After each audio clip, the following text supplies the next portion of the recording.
Aquí comienza Misterioso Universo en la Red. Enigmas ocultos. Misterios del universo. Leyendas espeluznantes. ¿Te atreves a descubrirlo? Todo esto y mucho más en Misterioso Universo en la Red, presentado por Víctor Pérez. Encuéntralo cada semana en tu plataforma de podcast favorita. ¿Estás preparado? Bienvenidos, bienvenidas.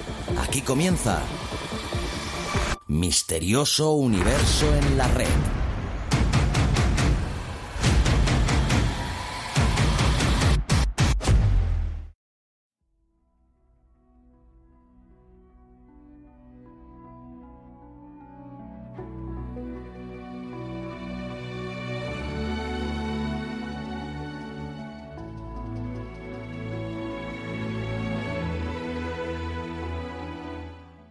Buenos días, buenas tardes o buenas noches. Bienvenidos una semana más a Misterioso Universo en la Red. Como ya os fuimos adelantando en el programa anterior, el programa de hoy será un especial ya que nos encontramos en la última semana de mes y este es el primer especial y se lo hemos querido dedicar al coronavirus. Nos lo sugirió un amigo de Facebook, creo recordar que se llamaba Richard Rimashi. Y quien nos va a hablar de este virus tan peligroso será nuestro colaborador Javier. Así que poneros cómodos, que empezamos.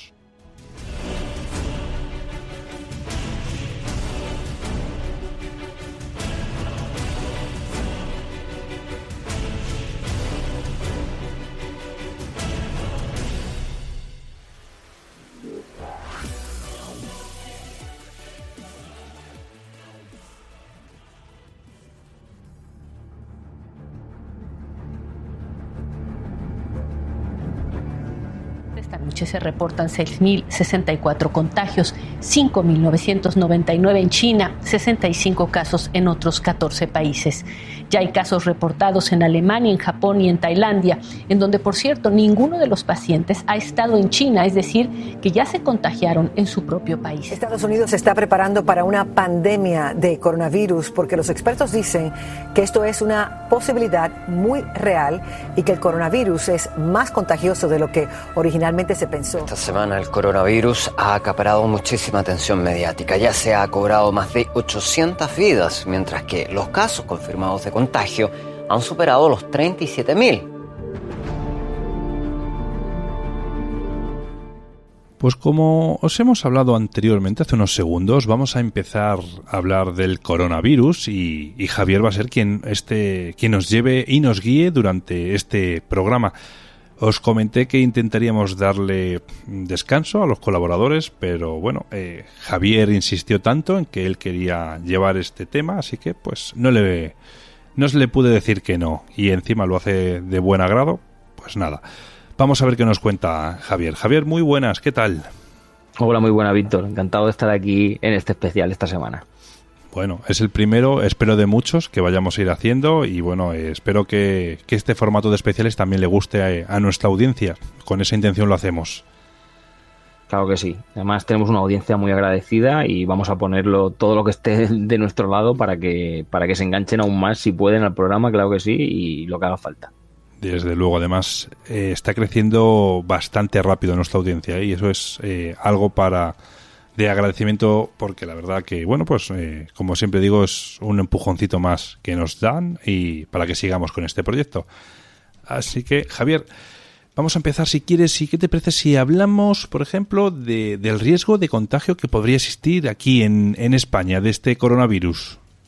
Sí, mira, hablando de riesgo de contagio, podemos decirte, ¿no?, que según un comunicado reciente del Ministerio de Sanidad, Consumo y Bienestar Social, ¿no?, actualmente sí que es verdad que se considera que el riesgo del coronavirus, de que se introduzca en un gran número en España, es bastante bajo, ¿no?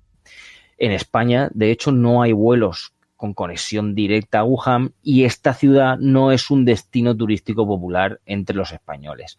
Además, el mercado que más se ha visto afectado inicialmente, ¿no?, es el mayorista, por lo que sería poco probable que haya sido visitado por extranjeros. Aunque sí que es verdad que no se puede descartar la aparición de algún caso más, aparte del que ya tenemos uno, ¿no? La probabilidad de que diera lugar a otras infecciones es extremadamente baja, ya que esa transmisión, ¿no?, de persona a persona es limitada y se asocia a un contacto bastante estrecho. Así que de este modo, si se detectara digamos que varios casos, ¿no?, importados en España, el impacto que parece ser que tendría sobre la salud pública sería bastante bajo.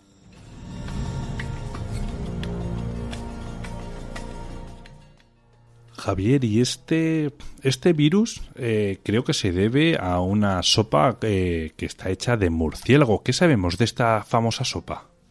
Sí, bueno, digamos que eso sería una de las teorías más difundidas, ¿no?, sobre el origen de este reciente brote de coronavirus, y como bien has dicho, parece ser que esta teoría dice que procede de una sopa de murciélago, ¿no? De hecho, en los últimos días sí que es verdad que se han viralizado varios vídeos que se relacionan con el origen de este coronavirus, iniciando en la ciudad china de Wuhan. Sin embargo, tengo que decir que aunque los murciélagos sí pueden ser conductores de este coronavirus, de momento no estaría confirmado que este brote actual proceda de una sopa hecha con este animal.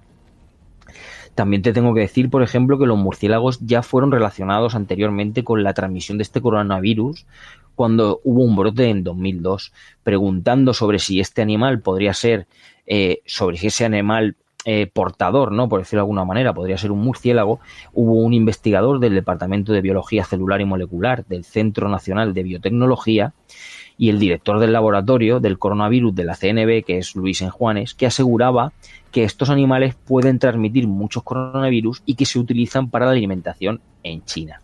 Encontrado en un artículo publicado en la agencia Sync, que este doctor Enjuanes explicaba que el coronavirus, el SARS, del cual hablaremos después, que surgió esta cepa, ¿no? Digamos que el SARS es una cepa diferente a la que estamos sufriendo hoy en día, que surgió en 2002, encontró ese reservorio natural, por llamarlo de alguna manera, en los murciélagos, y que de ellos pasó a las civetas, que son un mamífero pequeño carnívoro, y que en algunas zonas de China sí que es verdad que se sirven en restaurantes como delicatessen, lo que facilitó el paso del virus al hombre. Este mismo catedrático asegura que los cazadores de virus encontraron un gran número de coronavirus relacionados con el SARS en murciélagos de herradura, que el nombre técnico es el Rhinolopus sinicus, lo que sí que hizo pensar que esta cepa probablemente se originó en estos mamíferos y luego pasó a estas civetas que te he comentado antes de llegar a los humanos. También he encontrado en el medio de verificación, que es Feedback, un miembro de la International Fact-Checking Network, al que también pertenece la noticia, que habló con especialistas en coronavirus, como el director del programa de enfermedades contagiosas emergentes de la Escuela de Medicina Duke News, que es Linfa-One, que aseguró que aunque es cierto que un estudio ha encontrado ciertas similitudes genéticas entre el brote que tenemos hoy en día y el coronavirus encontrado en este tipo de murciélagos, no quiere decir que dicho brote proceda de una sopa elaborada con este animal. Y en relación todavía a esto he encontrado más información. Por ejemplo, he encontrado que el 29 de enero la revista científica The Lancet, que es de las más importantes en el área de medicina, publicó una investigación realizada por investigadores chinos en la que apuntaban que los datos actualmente disponibles sugieren que este brote de coronavirus infectó a la población humana de un reservorio de murciélagos, aunque no está claro si una especie animal actualmente desconocida actuó como huésped intermedio entre estos murciélagos y los humanos. Así que de esta forma parece ser que se repetiría lo ocurrido con estos coronavirus anteriores, cuyo intermediario fue ese animal que te he comentado, que fue la civeta. Los investigadores han analizado hasta 10 secuencias del genoma de este nuevo coronavirus y 9 pacientes de Wuhan han encontrado que el virus está más estrechamente relacionado con 2 coronavirus similares a otras cepas anteriores derivadas de los murciélagos. En una nota de prensa que también fue difundida por la revista, Gizeng Gu, que es una de las investigadoras que participa en este estudio, también se refiere a este mercado en concreto, ¿no? Ella dice que el brote se informó por primera vez a finales de diciembre de 2019, cuando la mayoría de las especies de murciélagos en Wuhan están hibernando y por lo cual no se venden ni se encuentran murciélagos en el mercado de mariscos de Huanan. Mientras que muchos animales no acuáticos, incluidos varios mamíferos, sí. Además afirman que lo que respaldaría esta hipótesis de que existiera un animal intermediario entre murciélagos y humanos, que todos estos animales se hubieran vendido en el mercado. Así que en definitiva el hecho de que el murciélago pudiera ser transmisor de este coronavirus no quiere decir que el origen del actual brote provenga específicamente de una sopa elaborada con este animal. De hecho, a fecha, por ejemplo, de 30 de enero de 2020 todavía se seguía investigando qué podría originar, el brote detectado inicialmente en Wuhan.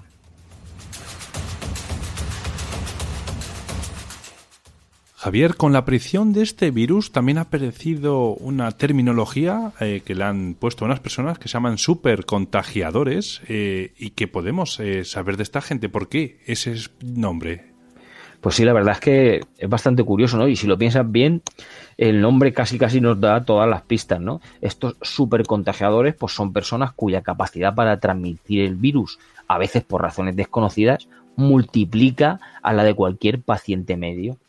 Digamos que si con la otra cepa que te he comentado al principio, con el SARS, del que luego hablaremos un poquito más y explicaré, una persona enferma, ¿no? Solía contagiar entre 1 y 4 personas. Este tipo de gente, estos supercontagiadores, se disparan las cifras hasta una cantidad de alrededor entre 36 y 40 personas contagiadas, ¿no? El papel desempeñado por estos supercontagiadores, que son los más destacados de estas varias epidemias, ¿no? Ya figura, sí que es verdad que figura en los anales de la medicina por su importancia, ¿no?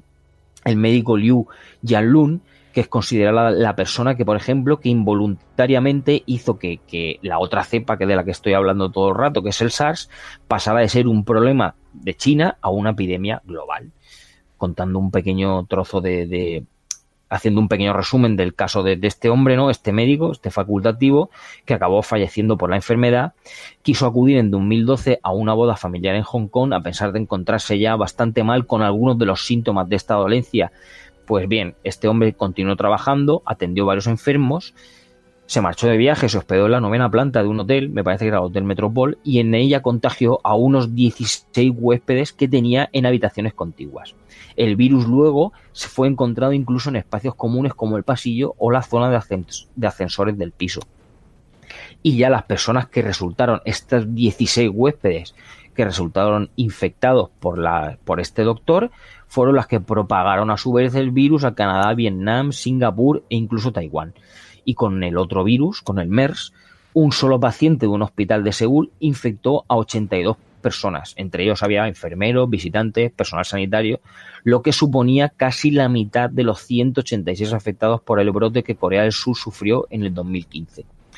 Lo cierto es que realmente no se conocen muy bien todas las razones que llevan a una persona a convertirse en este tipo de supercontagiador, pero sí que es verdad que hay algunos factores propios, ¿no? Como incluso genéticos, ¿no? Suelen ser personas que realmente lo que pasa es que son incapaces de frenar adecuadamente la multiplicación del virus en su propio organismo y que mantienen una alta carga viral en sus vías respiratorias.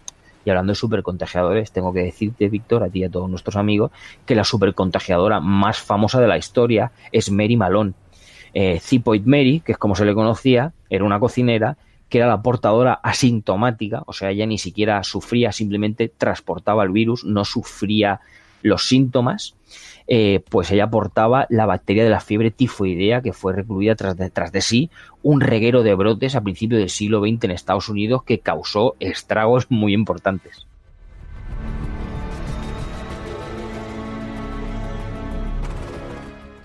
Javier, también me acuerdo ahora de que me enseñaste una imagen que te pasó un conocido tuyo, que sabía que estabas preparando algo sobre el coronavirus. Y en esta imagen podríamos ver el escudo de Umbrella de Resident Evil, del videojuego tan famoso conocido de la marca Capcom, y de un símbolo que resulta que pertenece a un laboratorio de investigación de China, donde aparece exactamente el mismo símbolo de diferente color. ¿Has investigado un poquito más este tema? Sí, mira, la verdad es que ha corrido como la pólvora, porque aparte de pasármelo, como ya te comenté, un amigo mío que sabía que iba a tratar este tema y me lo envió, ha corrido como la pólvora porque además han intentado hacer el acrónimo, ¿no? Han intentado hacer como que corona, ¿no? De coronavirus, esa palabra, corona, si la emparejamos, pondría raccoon, pero la verdad es que tú miras la imagen y como ya te la pasé, la verdad es que es bastante curiosa, ¿no? Porque lo que es el símbolo de esa umbrela, ¿no? Ese logotipo de color rojo y blanco lo encontramos en este mismo laboratorio de China, pero en vez de ser en rojo y blanco es verde y blanco. Hasta ahí todo correcto. El símbolo es igual, imagino porque realmente se habrán basado en ese logotipo. Pero luego la gente ha intentado hacer ese acrónimo, ¿no? Ellos quieren colocar corona como si fuera Raccoon, como bien has dicho, Raccoon City, ¿no? del videojuego.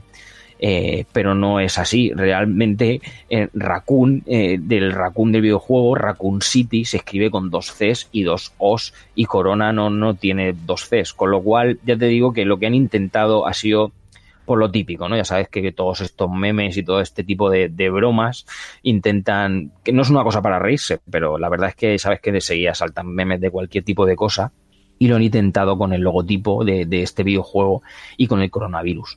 Lo que sí que te puedo decir, por ejemplo, es que investigando un poco, yo no lo sabía, y todo vino a raíz de este meme, ¿no? Me encontré con un laboratorio de cierto nivel, ¿no? Digamos, por decirlo de alguna manera, en Wuhan. Además, estuve leyendo y un asesor de bioseguridad de Maryland, que es Tim Trevan, le dijo a Nature en 2017 que fue el año de la inauguración del laboratorio, que estaba preocupado porque la cultura china hacía insegura, por decirlo de alguna manera, esta instalación, y que, digamos que estructuras así requerirían que todos tuvieran cierta libertad de hablar y poder mantener la información lo más abierta y lo más accesible posible. ¿Y por qué decía esto? Pues bien, ese mismo artículo en Nature lo que decía es que el epicentro de la epidemia un epicentro de una epidemia podría salir de un laboratorio nacional de bioseguridad de Wuhan, el cual ya corrió cierto rumor, ¿no?, de que estos primeros brotes de coronavirus escaparon de allí. Resulta que allí hay un instituto de virología que se ubica realmente a unos 32 kilómetros del mercado de abastos de Huanan, que es donde se supone que fue ese primer caso y donde se asegura que se inició ese brote, ¿no?, de coronavirus, y esto hace que mucha gente se preguntara si se trataba de una simple coincidencia, ¿no? Sí que es verdad que en este punto no hay una razón cierta para sospechar de que esta instalación biológica ha tenido algo que ver con el brote, salvo, hay que decir, por ser la responsable de secuenciar el genoma del virus y permitir a los doctores diagnosticarlo.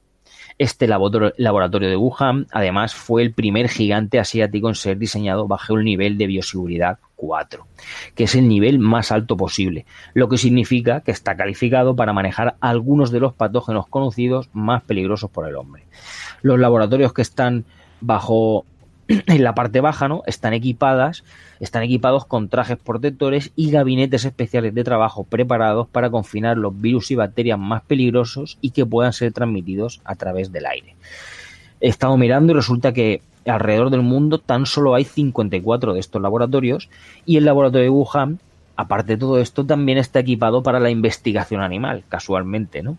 Así que tengo que decir que lo que hacen es está equipado para esta investigación animal porque aprovechan que las regulaciones en China alrededor de este aspecto no son más permisivas que en los países occidentales, lo que significa que los estudios son menos costosos y los científicos, digamos, que se enfrentan a menos barreras, sobre todo éticas, que puedan limitar ciertos estudios en estos lugares.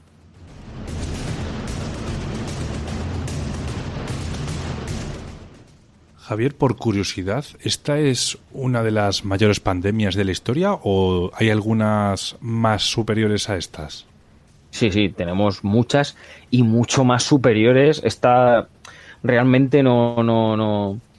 Luego daré cifras de lo que viene siendo, lo que es exactamente en la epidemia, por llamarlo de alguna manera, aunque no voy a llamarla epidemia, en este brote, en las cifras en las que nos estamos moviendo, pero sabes que me gusta siempre tirar de todo este tipo de rankings y todo este tipo, por llamarlo de alguna manera, ¿no?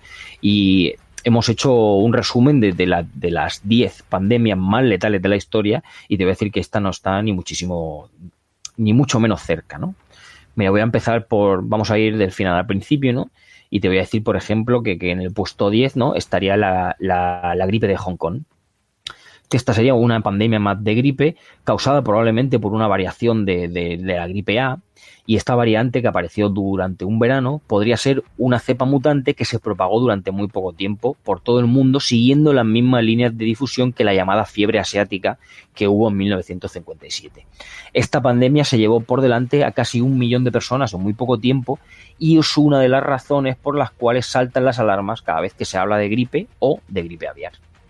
Subimos al puesto número 9, por llamarlo de alguna manera, y aquí nos encontramos el cólera. El cólera es una pandemia que actualmente está causada por una bacteria que se llama Vibrio chlorioideae. Además de ciertas fiebres y dolor abdominal, el cólera suele matar a los afectados debido esencialmente a que se deshidratan y en muchos casos es prácticamente imposible de parar debido a la velocidad a la que se pierde el agua debido a la diarrea. Sin duda, por ejemplo, más cercano en el tiempo deberíamos recordar el brote que hubo en Haití. Incluso parece que hay alguno más moderno. Para detener el cólera se suele tratar con especial cuidado los alimentos y el agua, que son los principales focos de infección. El cólera cuenta a lo largo de la historia con 3 grandes pandemias ocurridas en el siglo XIX y epidemias muy extensas en el siglo XX, cuya suma total supera los 3 millones de muertos. Subimos un puesto más, nos vamos al 8 y aquí nos vamos a encontrar con el tifus, que son provocados por un género que es la Rickettsia y supone realmente hoy en día una de las pandemias actuales. Están transmitidas por vectores como serían los insectos y otros artrópodos y este tifus lo que hace es provocar fiebres altas y otra serie de desagradables consecuencias. Normalmente afecta a poblaciones rurales o muy aisladas debido a estos vectores principales y que muchas veces se encuentran animales. Aunque sí que es verdad que el tifus ha matado a día de hoy a más de 4 millones de personas a lo largo de la historia, sí que es verdad que hoy en día no supone un peligro demasiado presente en el mundo moderno. Escalamos un puesto más y nos encontramos con algo que ellos llamaron la tercera pandemia. Así es como se denominó comúnmente a la tercera pandemia de peste bubónica que comenzó en la provincia de Yunnan, en China, en el siglo XIX. Esta pandemia estuvo activa hasta 1959 y provocó en apenas una decena de años la muerte de más de 12 millones de personas. Aquí vamos a hablar de una protagonista en todas estas pandemias, ¿no?, que es una bacteria que se llama Yersinia pestis, que verás como conforme vayamos subiendo en el ranking la vamos a hablar más veces. Pues bien, en esta ocasión le tocó el turno a Asia, donde parece ser que Manchuria y Mongolia fueron las zonas más castigadas por esta pandemia. Subimos otro puesto más y vamos a hablar de una plaga que se llamó la plaga de Justiniano. Esta pandemia, como ya habréis notado en el nombre, comienza pues allá por el siglo VI en el Imperio Bizantino. Aunque no se tiene la certeza absoluta, probablemente la peste fue causada por una cepa de la bacteria que acabo de comentar hace poco, la Yersinia pestis, que es la misma causante, esta misma bacteria causa la peste bubónica o la peste negra. Las últimas investigaciones, de hecho, lo que hacen es relacionar abiertamente ambos organismos, pudiendo ser incluso el mismo, pero con parece que una línea genética diferente.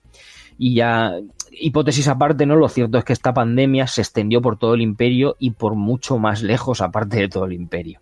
Aunque es bastante difícil estimarlo, la plaga de Justiniano parece que probablemente mató a casi 25 millones de personas en el Mediterráneo hasta que se fue mitigando por ella misma en el siglo VIII y luego llegó a destruir hasta la 1/4 parte de toda la población que tocaba. Subimos un poquito más y ahora vamos a hablar del virus de la inmunodeficiencia humana o el VIH, o también conocido como síndrome de inmunodeficiencia adquirida o SIDA. Este virus es la 5ª pandemia mundial más importante y también es una importante parte de nuestra historia moderna, desgraciadamente. Es también una gran y triste protagonista, tengo que decirlo, dentro de la cultura pop. Pero sí que es verdad que antes de todo eso hay que decir que es una enfermedad provocada por un retrovirus. y también es uno de los más estudiados en la actualidad. Fue descubierto por Luc Montagnier en Francia y lo que provoca es básicamente, ¿no?, que nuestro sistema inmunitario no funciona adecuadamente.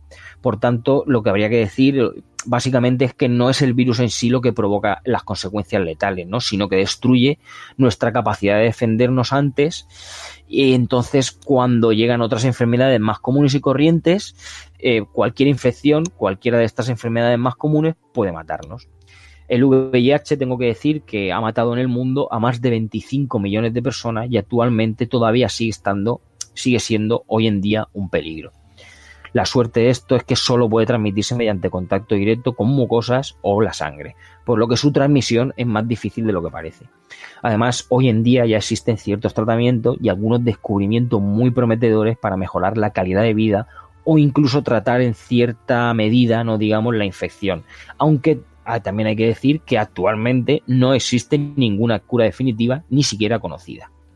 Otro detalle curioso del virus es que parece ser, todavía estamos con esta, que podría tener un origen artificial, o sea, de laboratorio. Eso todavía no se ha llegado a descifrar y no se ha descartado. Y otra cosa aún más llamativa es que todavía existe todo un movimiento, que tengo que decir que me resulta bastante peligroso, de negacionistas que dice que el VIH no existe y que sería una invención de la industria farmacéutica. Subiendo al puesto número 4, vamos a hablar de una de las pandemias más conocidas debido a su desagradable asociación histórica con la Edad Media y siglos posteriores, la peste. Esta enfermedad es causada otra vez por esta bacteria, ¿no?, Yersinia pestis. Sus principales y vistosos síntomas son esos bubones y esas ampollas enormes provocadas por la bacteria que son muy desagradables. Esta Yersinia pestis, es transmitida mediante vectores tales como las pulgas, aunque en su momento creía que podrían ser otros factores los que producían el contagio. Pero sí que es verdad que el secreto se encontraba en las ratas que pelagaban las urbes medievales y que son el reservorio perfecto para esta cepa. La peste negra o bubónica fue la pandemia de peste más letal de la historia, aunque sí que es verdad que, como podréis comprobar, ha necesitado, y como dato curioso también, varias decenas de años para causar los estragos que causó la gripe española. Su renombre esencialmente viene de las implicaciones sociales e históricas. La gripe española fue una gota más en un mundo que se convulsionaba en aquella época durante la guerra. Así casi pasó desapercibida por ser una calamidad que añadir al día a día. Pero la peste negra fue la provocación que necesitaba la sociedad para evolucionar en una época de cambio. Las implicaciones sociales e históricas son un hecho tan sumamente importante como los 75 millones de personas que mató durante la mitad del siglo XIV. Subimos un puesto más y hablamos de lo que acabo de comentar ahora mismo. La gripe española, ¿no? Esta pandemia ha sido una de las más graves de la historia moderna. Al contrario que las dos que le van a preceder, las cuales se entiende, que causaron la muerte de cientos de millones de personas a lo largo de siglos. La gripe española acabó con la vida entre el 3 y el 6% de la población mundial, según se estima, y además tan solo lo hizo en un par de años. O sea que, más o menos, para que veamos las fechas y las cifras, te voy a decir, Víctor, que entre 1918 y 1920 se calcula que murieron entre 50 y 100 millones de personas a lo largo del globo. Y obviamente, como no, la gripe española estuvo muy relacionada con el conflicto de la Primera Guerra Mundial. Conflicto que nos ayudó precisamente a mitigar los estragos a mitigar estos estragos, ¿no?, de la enfermedad, sino todo lo contrario. Y la pregunta que más me sorprendió es ¿por qué gripe española? Pues mira, resulta que ese término no se debe a que se dieran los primeros casos en España, que realmente era lo que yo pensaba incluso antes de leer esto, sino porque este fue el primer país en informar, fue España, y fue el primero en informar a la población de su existencia y consecuencias, ya que otros países, como Francia, por ejemplo, donde se podrían haber dado los primeros casos, censuraba la información para evitar que la población no se desmoralizara. Ascendemos un puesto más y estamos en el segundo de este top 3, ¿no? Y voy a hablar de otros de los grandes conocidos de la historia. El sarampión. El sarampión, como la rubeola o la varicela, es una enfermedad característica por esas marcas rojizas en la piel y esas altas fiebres, y digamos que en general sería un malestar grave. Además, también es el causante de la segunda mayor pandemia de la historia. La muerte en el sarampión suele darse, ¿no?, por la inflamación pulmonar o de las meninges, lo que deja secuelas graves en la mayoría de los supervivientes. El sarampión, ¿no?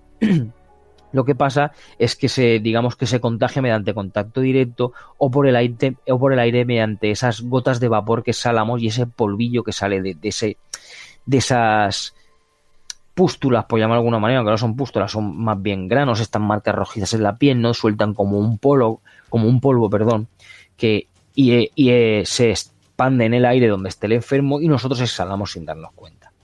Pero precisamente para combatir esta enfermedad, normalmente hoy en día, ¿no?, se vacuna a los niños, se les vacuna con la triple vírica, hoy en día, ¿no?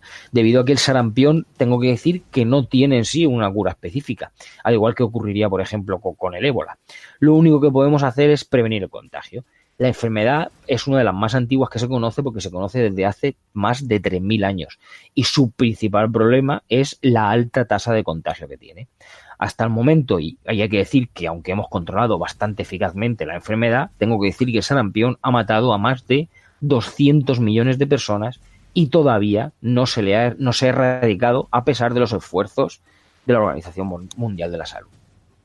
Y como top, ¿no?, el número 1, te voy a decir que es la viruela.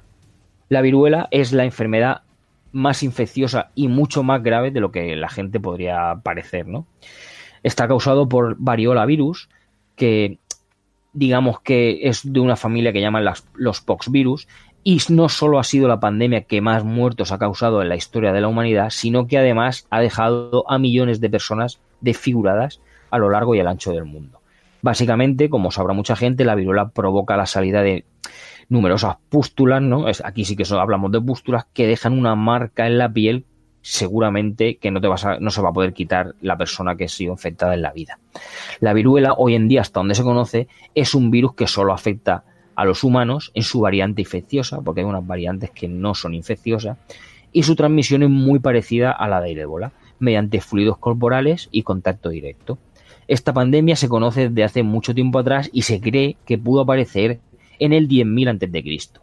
Llegó a ser tan mortal que tan solo el 30% de los afectados conseguía sobrevivir, muriendo por las altas fiebres, deshidratación y complicaciones derivadas.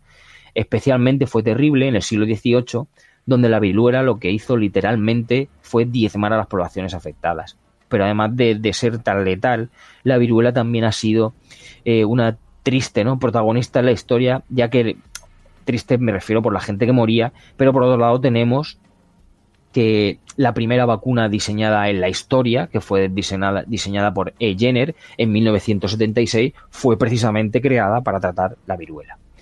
Y ahora voy a la cifra, que no la he dicho. La enfermedad, según se calcula, podría haber matado a más de 300 millones de personas a lo largo de su historia. Pero por suerte, actualmente se considera como a una de las dos enfermedades, junto a la peste bovina, erradicadas. Y digo erradicadas entre comillas. Así que, respondiéndote a la pregunta que has hecho al principio, antes de que te contara todo este top, realmente no es este coronavirus, ¿no?, que tenemos hoy en día, roza el 3% de mortalidad. Eso es poquísimo comparado con todas las pandemias que te acabo de comentar. Javier, quizás el coronavirus no sea tan letal según ese 3% que has mencionado porque ahora somos más personas en el planeta Tierra.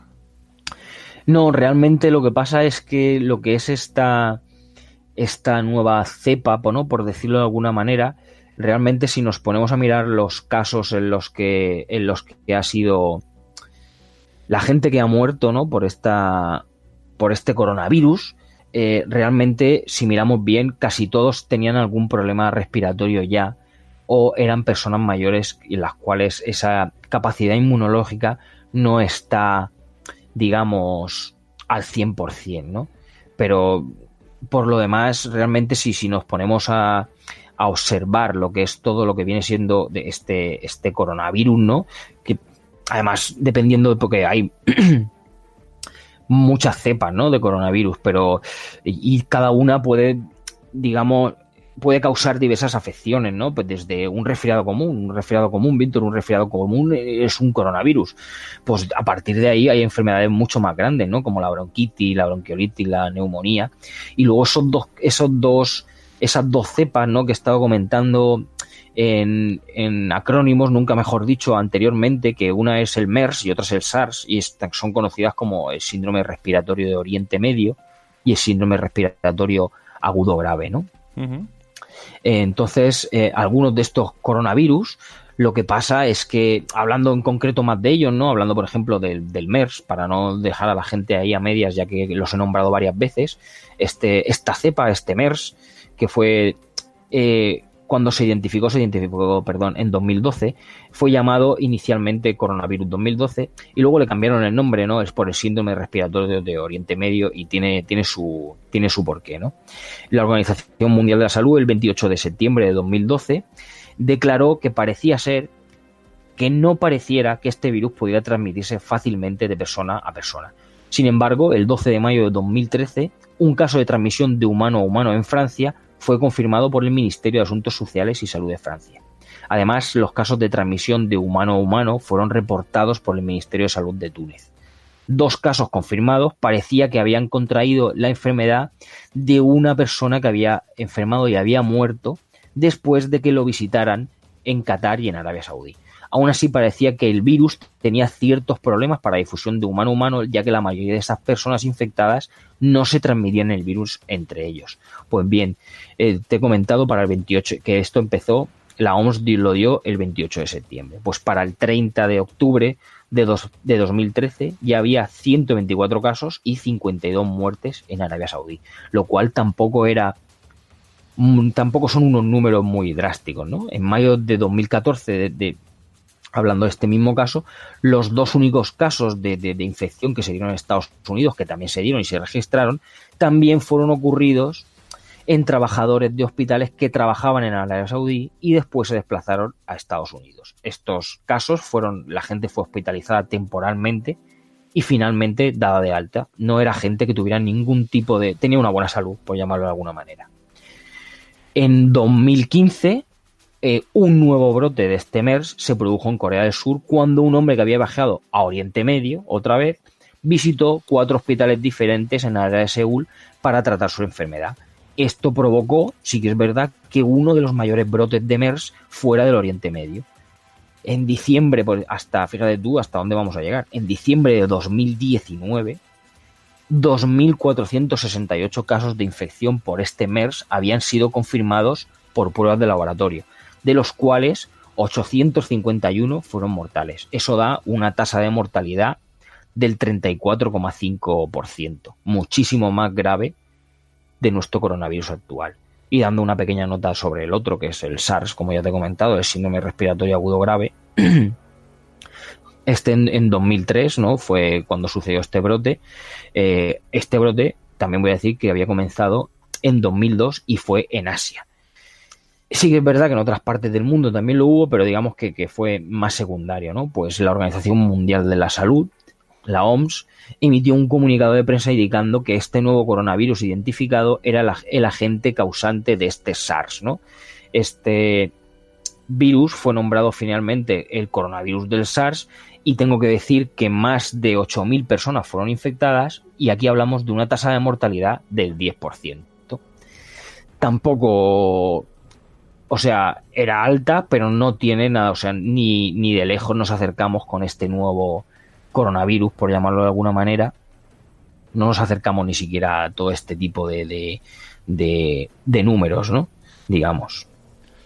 Muy bien, Javier, pues nada, después de este pequeño especial espero que a nuestros oyentes, bueno, les haya quedado más o menos claro un poco todo lo que se ha hablado de este virus, de este letal virus que al final no parece ser tan letal. Por cierto, es increíble lo poquito que han tardado el gobierno chino en fabricar un hospital gigantesco para poder acoger a todas esas personas enfermas. En 10 días han conseguido crear un hospital. Sí, mira, antes de despedirnos, sí todavía quiero comentar alguna cosa más, porque ahora que estás diciendo eso, ¿no? Sí que es verdad que incluso en televisión hemos visto a un a un especialista, ¿no?, español, y no me acuerdo ahora mismo quién fue, pero sí que leí las declaraciones, y es experto, ¿no?, en todo este tipo de bacterias y de virus y todo este tipo de cosas. Y que, mira, hoy en día, ¿no?, cuando estamos hablando de esto, tú y yo, te puedo dar las cifras casi exactas, ¿no? Digamos que ahora mismo habría 31.494 casos confirmados de coronavirus, de los cuales 31.182 están fijados en China.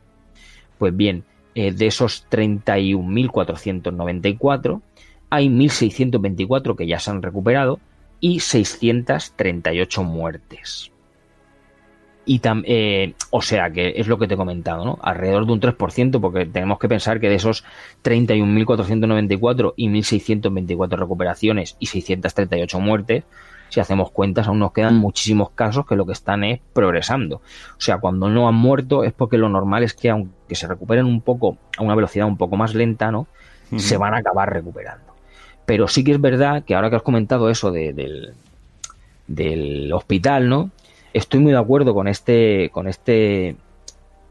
científico español, en el cual hay una cosa aquí que no me acaba de cuadrar mucho, ¿no? Y es que todos conocemos cómo es China a la hora de soltar información. Entonces, ¿qué quiere decir? Pues que a lo mejor estas cifras no acaban de ser reales, ¿no? Porque todos sabemos cómo maneja China la información, ¿no? Desde luego. Claro, entonces a lo mejor si nos están diciendo que han hecho un hospital, a lo mejor es porque han hecho 8. Y si nos han dicho que han hecho que hay 32.000 casos confirmados, es que a lo mejor hay 150.000.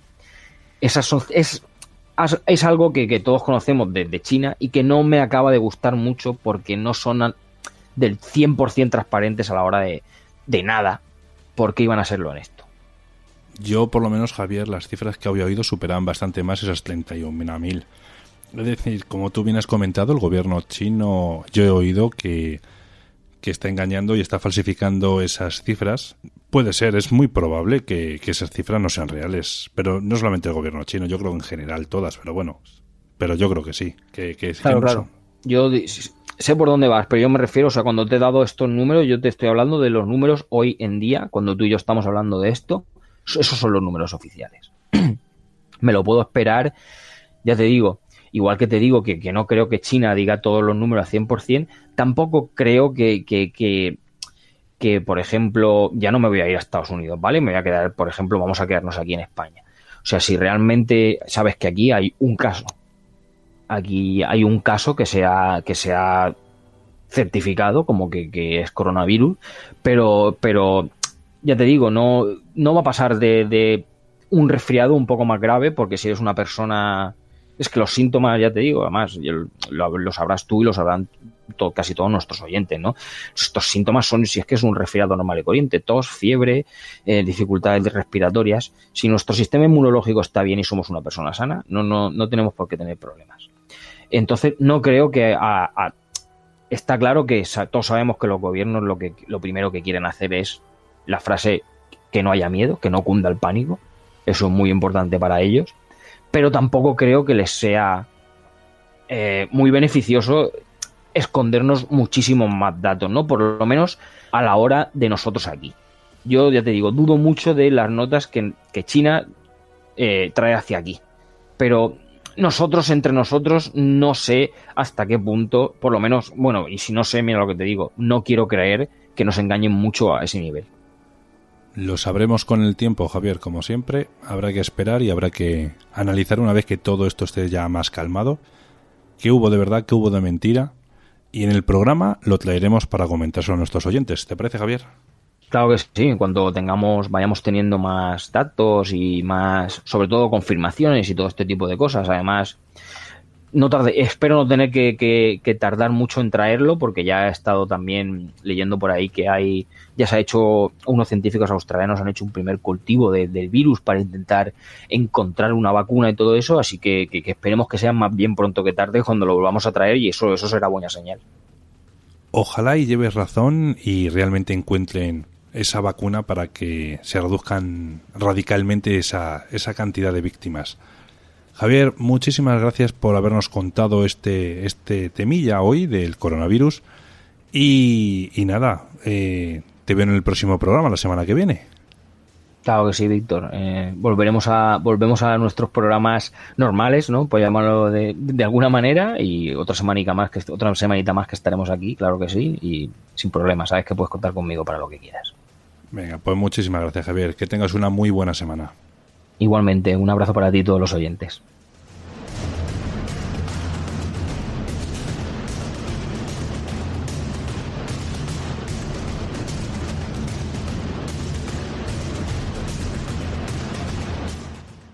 Espero de verdad que os haya gustado este formato de especial donde abordamos un único tema y solamente hacemos eso como os dije, con el fin de poder dar descanso tanto a Javier como a Akela en el programa en esta ocasión. Bueno, pues le pedí el favor a Javier y sin ningún tipo de problema, pero en la medida de lo posible voy a intentar también que puedan descansar tanto Javier como Akela siempre, así que los próximos traeremos invitados, en este caso será una invitada, el próximo especial del mes que viene, y en la semana de antes os diré de qué trata. Os aviso que es bastante interesante ese especial, ¿eh?